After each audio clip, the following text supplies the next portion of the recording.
You can now make online payments to National Building Research Organization via GovPay.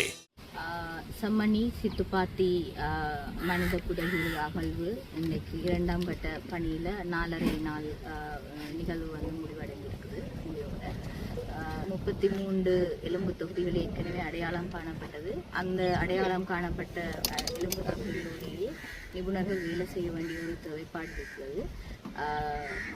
இன்றைய பகல் பொழுது மட்டும் 2 சிறுவர்களுடைய உடலங்கள் அகழ்ந்தெடுத்து ஆய்வுக்காக தனிமைப்படுத்தப்பட்டிருக்குது.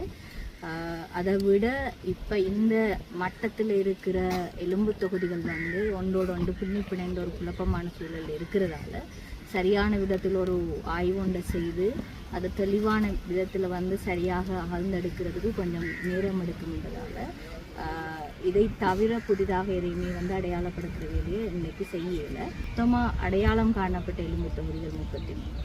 இந்த புதைகுழியில் அகழ்ந்தெடுக்கப்படுகின்ற எலும்புகளினுடைய உருவ மாதிரிகளை வச்சு ஏஐ ஜெனரேட்டட் ஆர்டிஃபிஷியல் இன்டெலிஜென்ஸ் சம்மந்தமான ஜெனரேஷனோட பிள்ளையான விதத்தில் படங்கள் சமூக வலைத்தளங்கள்லேயும் அதே நேரத்தில் பொதுவான தகவல் வழியிலையும் பரப்பப்பட்டுக்கின்றிருக்குது.